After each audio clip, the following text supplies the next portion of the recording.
Periods ആയ സ്ത്രീ നാമം ജപിക്കാൻ പാടില്ല. ഓക്കെ, കേരളത്തിലുള്ള അല്ലെങ്കിൽ നമ്മുടെ പരമ്പരാഗതമായിട്ടുള്ള ക്ഷേത്ര ആചാരങ്ങൾ അനുസരിച്ച് നമ്മുടെ ക്ഷേത്രത്തിൽ അവർ വരണ്ട, അത് വേണ്ട. നമ്മുടെ വീട്ടിലെ പൂജാമുറിയിൽ കയറണ്ട. പക്ഷെ നമ്മുടേതായ ഒരു സ്പേസിൽ നിന്ന് നമുക്ക് നാമജപിക്കാൻ എന്താ പ്രശ്നം? നമുക്ക് സ്പിരിച്വൽ ആയിട്ടുള്ള പുസ്തകങ്ങൾ വായിച്ചാൽ എന്താ പ്രശ്നമുള്ളത്? ഇതൊന്നും ഒരു പ്രശ്നമല്ല. ഈ അന്ധവിശ്വാസങ്ങളാണ് മാറ്റിയെടുക്കേണ്ട സമൂഹത്തിന്. നമ്മള് നോൺ വെജ് കഴിക്കുന്നത് ശരിക്കും പറഞ്ഞ മനുഷ്യർ നോൺ വെജ് കഴിക്കാനും വേണ്ടിയിട്ടല്ല. പക്ഷെ ആ ഒരു റെസ്ട്രിക്ഷൻ ഹിന്ദുവിൽ ഉണ്ടായപ്പോഴാണ് ഈ ക്രിസ്ത്യൻ മുസ്ലിം വിഭാഗങ്ങളിലേക്ക് കുറെ ആൾക്കാർ പോയത്. കാരണം ആഹാര കാര്യത്തിൽ റെസ്ട്രിക്ഷൻ ഇടുന്നു. അതുപോലെ ഇങ്ങനെ മാംസം കഴിക്കുന്നവരെയൊക്കെ മേച്ചം തൊട്ടും കൂടെ അവര് മോശമാണെന്ന് പറഞ്ഞ് മാറ്റി നിർത്തി. അപ്പോഴാണ് അവർക്ക് സമൂഹത്തിന് സ്ഥാനം കൊടുത്ത റിലീജിയനിലേക്ക് അവർ മാറിയത്. ഇനിയുള്ള സമൂഹത്തിൽ ഇനി അങ്ങനെയൊന്നും ഇല്ല. ഇപ്പൊ എല്ലാവരും ഒന്നാണ്. ഇപ്പൊ ഇവിടെ കാസ്റ്റ് ഗ്രേഡ് ഒരു ഭേദഭാവം ഇല്ലാതെയാണ് നമ്മൾ ഇനി വരേണ്ടത്. അതൊക്കെ മാറിക്കഴിഞ്ഞു. ഇപ്പൊ നമ്മുടെ ഓരോ സിസ്റ്റത്തിന്റെ തലപ്പത്താണെങ്കിൽ ഇരിക്കുന്നതൊക്കെ എല്ലാ റിലീജിയനുള്ള ആളുകൾ, എല്ലാ കാസ്റ്റിലുള്ള ആളുകൾ ഇരിക്കുന്നുണ്ട്. ഇപ്പൊ അങ്ങനെയുള്ള ഭേദഭാവമൊന്നും ഇല്ലേ. അപ്പൊ നമ്മൾ മനസ്സിലാക്കേണ്ടത് എന്താ വെച്ചാല് നമ്മുടെ ആ പഴയ കൾച്ചർ തിരിച്ചുള്ള കൾച്ചർ എന്ന് പറഞ്ഞാൽ ഈശ്വരനെ മുഴുകെ പിടിച്ചുകൊണ്ട് പോവുക, ഭഗവാനെ മുഴുകെ പിടിച്ചുകൊണ്ട് പോകുന്ന ആ കൾച്ചർ കൊണ്ടുവരാം. എന്ന് വെച്ചാൽ ഇനി നമ്മുടെ സമൂഹത്തിലുള്ള കാഴ്ചപ്പാടാണ് അങ്ങനെ ജീവിക്കുന്നവരാണ് നല്ലത്, ഇങ്ങനെ ജീവിക്കുന്നവരാണ്, അങ്ങനെ ചെയ്ത തെറ്റാണ്, ഇങ്ങനെ ചെയ്ത തെറ്റാണ്. എന്റെ സ്വസ്തിക ഫോളോ ചെയ്യുന്നവരുടെ കൂട്ടത്തിൽ പ്രോസ്റ്റിറ്റ്യൂട്ട്സ് ഉണ്ട്, ട്രാൻസ്ജെൻഡേഴ്സ് ഉണ്ട്. നമുക്ക് അവരുടെ ജീവിതത്തിലേക്ക് ഇറങ്ങി ചെല്ലുമ്പോഴേ അവർ എന്തുകൊണ്ട് അങ്ങനെയായി മാറി എന്ന് മനസ്സിലാക്കാൻ നമുക്ക് സാധിക്കുള്ളൂ. ഓരോ സ്ത്രീകളെയും സമൂഹത്തിൽ പല രീതിയിലും മിസ്യൂസ് ചെയ്യുന്നുണ്ട്. അവർക്ക് ചിലപ്പോൾ ചില സിറ്റുവേഷനിൽ അത് ഇല്ല, അയ്യോ പറ്റില്ല എന്ന് പറയാൻ എല്ലാവർക്കും ആ ബോർഡ്ലെസ് ഉണ്ടാവണമെന്നില്ല. അപ്പൊ ആ സ്ത്രീകളെ ആശ്രയമായിട്ട് കാണുന്നത് ഭഗവാനെയാണ്. എനിക്ക് വേണ്ടിയിട്ട് ഇനി റിപ്ലൈ ചെയ്യണത് ഭഗവാനാണ്. ഒരു സ്ത്രീ എന്തുകൊണ്ട് അങ്ങനെയായി, അല്ലെ ഒരു സ്ത്രീ എന്തുകൊണ്ട് ഇങ്ങനെയായി, അല്ലെ അവർക്ക് എന്താണ് അവരുടെ ലൈഫിൽ സംഭവിച്ചത് എന്നുള്ളതിന്റെ യഥാർത്ഥമായ സത്യം ഭഗവാനെ അറിയുള്ളൂ. അപ്പൊ നമ്മൾ ഒരാളെയും ഭഗവാന്റെ ഭക്തനായ ഒരാളെയും നമ്മൾ മോശമായിട്ട് കാണാൻ പാടില്ല. അതിലൊരു ഇതുണ്ട്. ഒരു സന്യാസി ഭയങ്കര ഭഗവാനോട് ഇന്ററാക്ട് ചെയ്യുന്ന ആളാണ്. എന്നിട്ട് ആ സന്യാസി അടുത്ത് ഒരു ദിവസം ഒരു പ്രോസ്റ്റിറ്റ്യൂട്ട്, അവര് ഒരു വേശ്യാസ്ത്രീയാണ്. അപ്പോ ആ വേശ്യാസ്ത്രീയും ഭക്തയാണ്. പക്ഷെ ഇദ്ദേഹത്തിന് ഇവരോട് ഭയങ്കര പുച്ഛഭാവമാണ്. അതായത് ഇവര് മോശം സ്ത്രീയാണെന്നുള്ള രീതിയിലാണ്. അപ്പൊ ഒരിക്കല് ഈ ഇദ്ദേഹം വന്നിട്ട് ഭഗവാനോട് ചോദിക്കും, ഭഗവാനെ ഈ വേശ്യാസ്ത്രീക്ക് എത്ര ജന്മം എടുക്കേണ്ടി വരും അവർക്ക് മോക്ഷം കിട്ടാന്ന് ചോദിക്കുമ്പോ ഭഗവാൻ പറയും, അവർക്ക് ഈ ജന്മത്തിൽ തന്നെ കിട്ടും, അവരെന്റെ പരമഭക്തിയാണ്, അവർക്ക് ഞാൻ ഈ ജന്മത്തിൽ തന്നെ മോക്ഷം കൊടുക്കുന്നു പറയും. അപ്പൊ സന്യാസി പറയും, അപ്പൊ എനിക്കിനി 10 വർഷമില്ല, 10 ജന്മങ്ങൾ കഴിഞ്ഞാലും എനിക്കിനി മോക്ഷം കിട്ടുള്ളൂ എന്ന് പറയും. അപ്പൊ പറയാം, അതെന്താ ഞാൻ ഫുൾ ടൈം ഞാൻ ഒരു മോശം ചെയ്യുന്നില്ല, ഞാൻ ഭഗവാന്റെ ഭക്തനാണ്, ഞാൻ കംപ്ലീറ്റ് ആയിട്ട് ഭഗവാന്റെ വിചാരത്തിലാണ് നടക്കുന്നത്, എന്നിട്ട് എനിക്ക് എന്തുകൊണ്ട് ഞാൻ അപ്പൊ ഭഗവാൻ പറയാം, അങ്ങനെ കംപ്ലീറ്റ് ആയിട്ട് എന്റെ വിചാരത്തിൽ നടക്കുന്നതല്ല ഭക്തൻ എന്ന് പറഞ്ഞാൽ എന്റെ മറ്റൊരു ഭക്തനെ കണ്ടു കഴിഞ്ഞാൽ റെസ്പെക്ട് ചെയ്യണം. അവരൊരു ഭക്തിയുണ്ട്, ആ ഭക്തിയെ നമ്മൾ തള്ളിക്കളയാൻ പാടില്ല.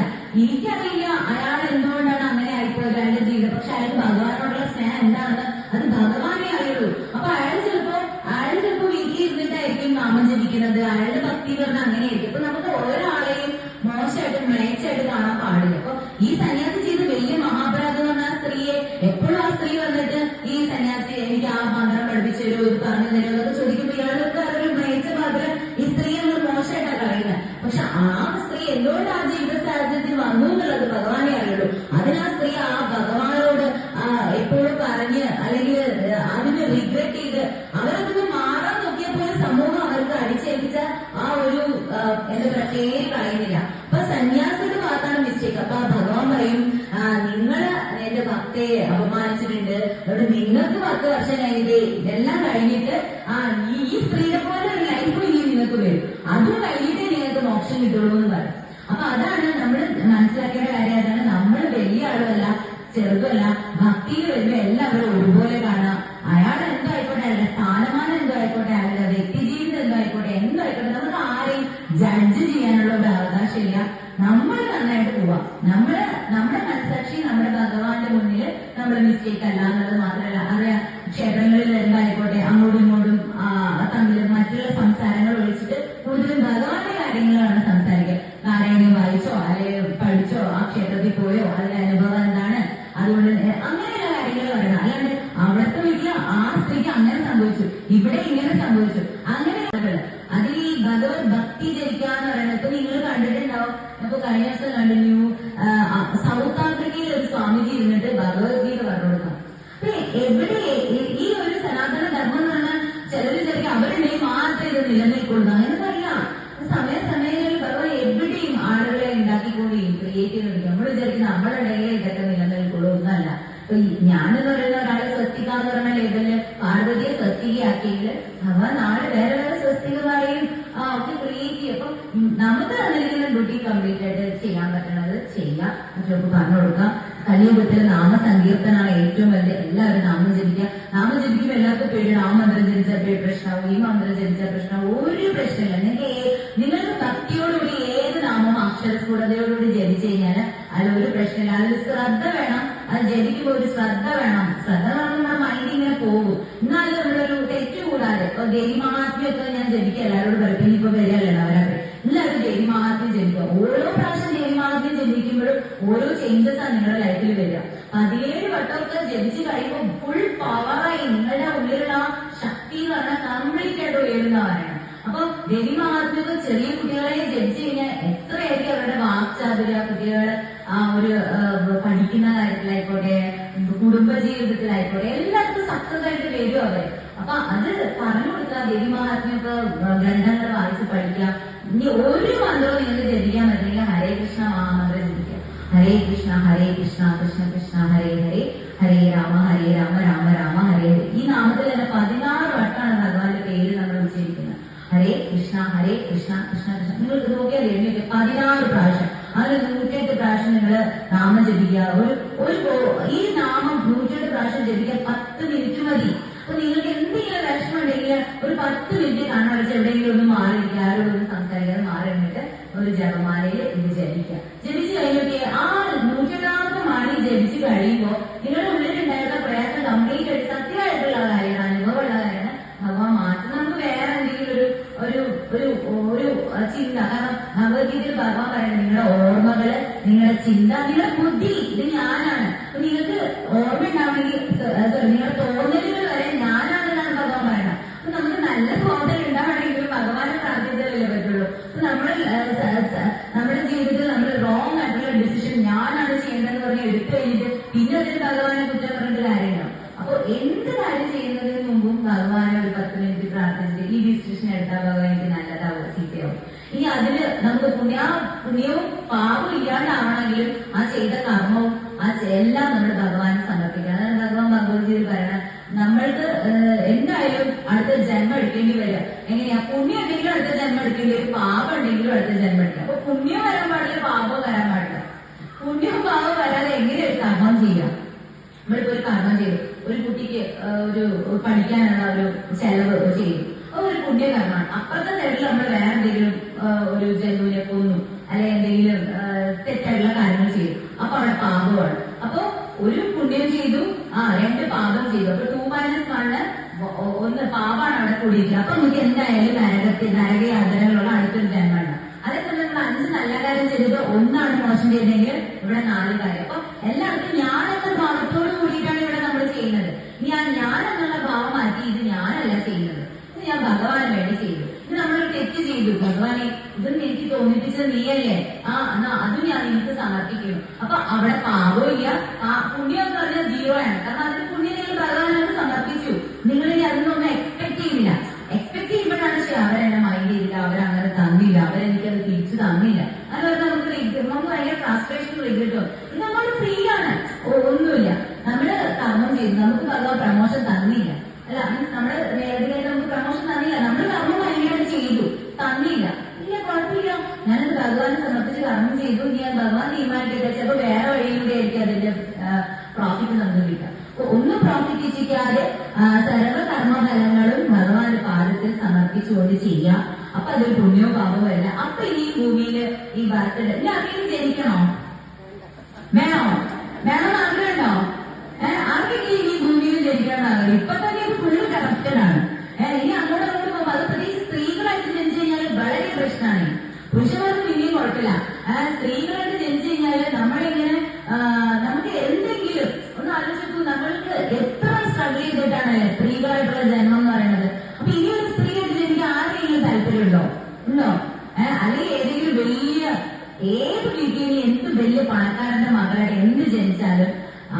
ഭൗതികം, ആധ്യാത്മികം, ആദിദൈവികമായിട്ടുള്ള ദുഃഖം നമുക്ക് വന്നുകൊണ്ടേയിരിക്കും. ഒന്നുമില്ലേ രോഗമായിട്ടായിരിക്കും, അല്ലെങ്കിൽ ഇതുപോലുള്ള പ്രകൃതി ദുരന്തങ്ങളായിട്ടായിരിക്കും. ഈ ഒരു സംഭവം, ദുഃഖവും സുഖവും നമ്മുടെ ജീവിതത്തിൽ പ്രശ്നം ഇതാണ്. നമ്മൾ ഭഗവാൻ രാധാറാണി ഉപേക്ഷിച്ചിട്ട് വൃന്ദാവനിൽ പോയില്ല. പക്ഷെ ഭഗവാൻ രാധാറാണി തിരിയുന്നതിനോട് എന്തുമാത്രം വിഷമിക്കുന്നുണ്ടെന്ന് അറിയാമോ, എന്തുമാത്രം കരയുന്നുണ്ടെന്ന് അറിയാമോ? അതാണ് ഈ അഷ്ടപതി എന്ന് പറയുന്നത്. കൃഷ്ണന്റെ രാധാവിരഹമാണ് ഈ അഷ്ടപതി എന്ന് പറയുന്നത്.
ഈ രാഷ്ട്രപതി ബാക്ക്ഗ്രൗണ്ട് മ്യൂസിക് ഇട്ടിട്ട് റിലീസ് ചെയ്യാതെ പോയി ചേച്ചിയുടെ കൊടുത്തിട്ടുണ്ട്. പറ്റുന്നുണ്ടെങ്കിൽ ഈ ക്ഷേത്രത്തിൽ ഏതെങ്കിലും ഒരു നേരത്തെ ഇടാൻ പറ്റുമെങ്കിൽ ഇടാം, രാവിലെ ഇടാം, അല്ലെങ്കിൽ സന്ധ്യാസമയത്ത്.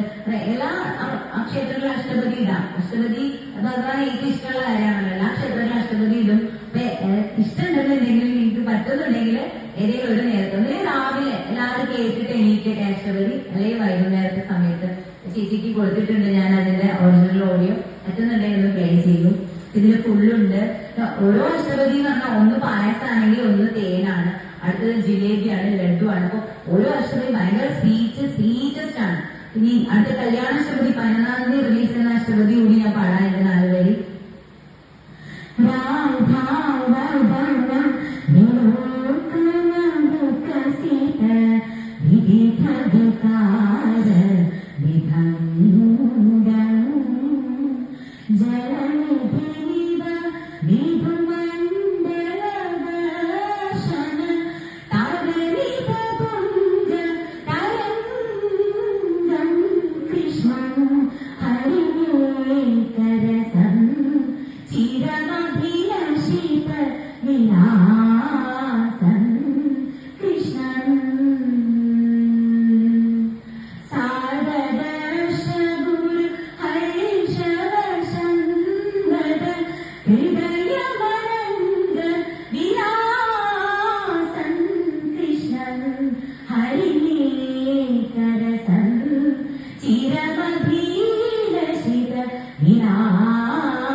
ഹരിയാണ് ഒരേ ഒരു രസം.